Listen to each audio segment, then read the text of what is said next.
नमस्कार, आप सभी का स्वागत है हमारे खास शो गुरु मंत्र में और मैं हूं आपके साथ जूही सक्सेना और मेरे साथ हैं देश के सबसे बड़े गुरु astro scientist GD Vashishtha ji. गुरु जी बहुत बहुत स्वागत है आपका। माता रानी सदा सुखी रखे, खुशियां बख्शे दाते। क्या आप उदास रहते हैं? क्या आपके घर में कोई उदास रहता है? क्या किसी काम में आपका मन नहीं लगता है? क्या जिंदगी आपको बोझ सी लगने लगी है? दूसरों की खुशी देखकर खुद से चिढ़ होती है? अगर इसमें से कुछ भी आपके साथ हो रहा है तो आप डिप्रेशन का शिकार हो सकते हैं, या हो सकता है डिप्रेशन में आप जी रहे हो। आज आपकी जिंदगी से उदासी और डिप्रेशन को भगाना है और आपकी मदद करेंगे देश के इकलौते और सबसे विश्वसनीय एस्ट्रो साइंटिस्ट गुरुदेव जीडी वशिष्ठ जी। इससे पहले कि आज के हम शो की शुरुआत करें, उससे पहले हम आपको बता देते हैं कि हम आज किन विषयों पर बात करेंगे। गुस्सा, तनाव या अकेलापन क्या किसी बड़ी बीमारी के लक्षण हैं? कब और कैसे होती है डिप्रेशन या उदासी की शुरुआत? डिप्रेशन कब बन जाता है आपके लिए जानलेवा? डिप्रेशन और उदासी को दूर करने वाले अचूक उपाय।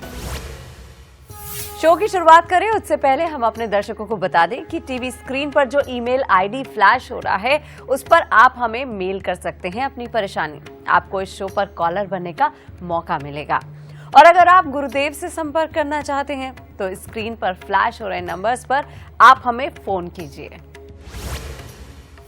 तो चलिए शो की शुरुआत करते हैं और सबसे पहले गुरुदेव से बात कर लेते हैं डिप्रेशन के बारे में। गुरुदेव, डिप्रेशन के ऐसे कौन से लक्षण होते हैं जो हमें पता हम कर पाए कि हम डिप्रेशन के शिकार हो रहे हैं या होने वाले हैं? बेटा, ये कई तरह के लक्षण होते हैं। इसके अंदर अलग अलग सोच बनती है और अलग अलग सोच के अनुसार इंसान का रिएक्शन जो होता है वो अलग अलग तरीकों से आता है। जैसे कई लोग अपने आप को रोक ही नहीं पाते, जरा सी बात के ऊपर भड़क के बिल्कुल मारने पीटने की तरफ चलते हैं, समझे। और ऐसे लोग अपने आप के अंदर गुस्सा इतना बसा के रखते हैं कि उनको माँ और बाप का भी ख्याल नहीं रहता और जो उसके अपने होते खास तौर पे उन पे ऊपर गुस्सा बहुत निकालते हैं और बाहर वालों से डरते हैं, समझे। एक ये जो है ये लक्षण होते हैं। दूसरा एक होते हैं कि अपने आप को कोसना, यानी कि हर कमी अपने अंदर निकाली जाना, रोई जाना, हर कमी अपने अंदर निकाल के कमरे के अंदर बंद हो जाना और अपने ऐसे बुरे हालात कर लेना कि बच्चा अगर मान लो डॉक्टर भी बन चुका है, इंजीनियरिंग कर चुका है, इतना समझदार होने के बावजूद भी वो दुनिया को नहीं पहचान पाता। बस उसकी कमी एक ही चलती चली जाती है कि अपने अंदर कमियां निकाल निकाल के वो दुनिया का सामना करने को तैयार नहीं होता, बाहर निकलने को तैयार नहीं होता।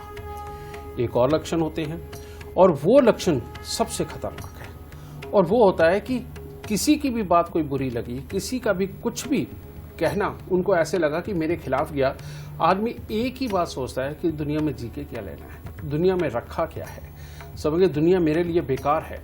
वो सिर्फ नेगेटिव इस हद तक सोचता है कि वो अपने आप को खत्म भी करने के लिए सोचता है। और एक लक्षण ऐसे होते हैं बेटा कि जिसके अंदर इंसान को अगर दूर खड़ा आदमी भी कोई बात कर रहा है उसे लगता है कि मेरे ही खिलाफ ये बात कर रहा है। और ऐसा इंसान जब भी बात करता किसी से तो इतना हंस के बात करता है, इतना कैजुअली मिलता है कि लगता है कि नहीं ये बिल्कुल प्योर हार्टेड है, ये अंदर कुछ नहीं सोच रहा, जैसा ये सामने नजर आ रहा है वैसे ही। लेकिन उस आदमी की एक कमी होती है कि वो लोगों की कमियों को वॉच कर रहा होता है जो कि कमियों के उनके लोगों के अंदर होती भी नहीं है, समझे। और उसको यही लगता है कि ये मेरे खिलाफ कोई साजिश तैयार कर रहे हैं, मेरे खिलाफ ये कुछ ना कुछ बोल रहे हैं। और ऐसे में धीरे धीरे करके उनको ये फील होने लगता है कि ये टॉन्टिंग बाजी कर रहे हैं मुझे, जबकि सामने वाले की ऐसी कोई मंशा नहीं होती। सामने वाला नॉर्मल मजाक करता है, उसको लगता है कि ये मेरे ऊपर कहा जा रहा है। ये जो लक्षण है 4 तरह के, ये बहुत ही घातक है। ये जिन जिन के पास में भी होते हैं बेटा, उनकी जिंदगी को इतना बेकार कर देते हैं कि जीवन जीने का, कमाने का, रिश्तेदारी निभाने का और खुशियां मनाने का सारा मजा खराब कर देते हैं।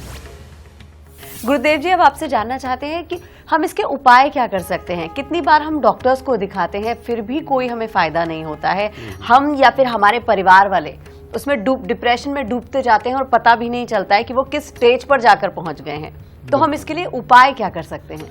बेटा, जो सबसे पहले वाला मैंने बताया कि जो लोग पढ़े लिखे होने के बावजूद भी कमरे में बंद हो जाते हैं और वो सिर्फ अपने अपने में कमियां ढूंढने लगते हैं, उसके अनुसार वो दुनिया का सामना नहीं कर पाते। अब ऐसे लक्षण वाले जो लोग हैं, इनको खास तौर पे राहु और बुध से संबंधित डिप्रेशन होता है बेटा। और ये जो डिप्रेशन है, इसको बड़े आराम से खत्म किया जाता है। और वो कैसे? आप किसी भी बहते जल के किनारे चले जाओ या हरिद्वार गंगा जी के किनारे चले जाओ। आप सुबह जब स्नान करें, सुबह भोर हुए पे आपको स्नान करना है गंगा जी में या किसी भी बहते पानी में, लेकिन साथ में अपने 2 किलो जौ जरूर लेके जाए। समझ गए? साबुत जौ लेकर के जाने हैं। जब स्नान करें पहले उसमें डुबकी मारे, उसके बाद में उन जौ को इस तरह से उठाए जैसे हम उठा करके सूर्य को जल देते हैं, इस तरह से आपने ऊपर करके उनको बहा देना है। और शाम को फिर इसी प्रकार से करना है। जब सांझ होने लगती है, यानी कि दोपहर मिलने लगते हैं और यानी कि दिन जाने लगता है, शाम आने लगती है, हल्का हल्का सा सूरज नजर आता है, उस वक्त में आपने बहते जल में स्नान करना है। वही 2 किलो जौ लेने हैं और लेकर के डुबकी मारने के बाद उसको फिर जल प्रवाह करना है। इस प्रकार से अगर आप मात्र 3 दिन में 6 बार ये कर देंगे तो जिस वक्त में आप घर आएंगे आपके पास डिप्रेशन नहीं होगा। ये सबसे पहला लक्षण, ठीक है। उसके बाद में दूसरा, जो लोग इतने ज़्यादा भड़क के पड़ते हैं, ना माँ बाप की इज्जत करते हैं, उनके साथ लड़ाई करते हैं, जो भी अपने होते हैं उनके साथ लड़ने का जैसे उनको लाइसेंस दिया होता है कुदरत ने, और उनका अपने ऊपर काबू ही नहीं होता, जरा सी बात के ऊपर मार पिटाई तक पे उतर आते हैं बेटा, ये वाला तो बहुत ही घातक है। इसके अंदर तो यहाँ तक भी देखा गया जो साइको लोग होते हैं, जो बेमतलब की बात की वजह के कारण ही किसी को भी मार भी देते हैं, ये भी बेटा उनके अंदर उत्पन्न होते हैं। और इसका उपाय करना बेहद ज़्यादा ज़रूरी है, वरना इंसान बाहर वाले या घर वाले किसी को भी बड़ी चोट कभी भी पहुंचा सकता है। और उसके लिए उपाय जो है बेटा वो है मिट्टी के लोटे में देसी खांड भर के और लाल कपड़े से उसका मुंह बंद करके वीरान जमीन के अंदर, जहां कोई आता जाता ना हो, बंजर जमीन हो जिसके ऊपर घास ना उगती हो, वहां पर जाकर के बेटा खड्डा गहरा खोद के उस लोटे को दबा देना और उस बच्चे के सर से 7 बार घुमा देना, ठीक है। ये दबा दो। उसके बाद में चांदी उसके गले में ज़्यादा से ज़्यादा पहनाए। चांदी का एक चकोर टुकड़ा 1 इंच बाई 1 इंच का या 2 इंच बाई 2 इंच का, ये लेकर के बेटा उसकी जेब के अंदर रखना, ये ना भूले। फिर उसके बाद में बेटा गुड़ की रेवड़ी है, 43 दिन लगातार 400 ग्राम गुड़ की रेवड़ी जल प्रवाह कर दो।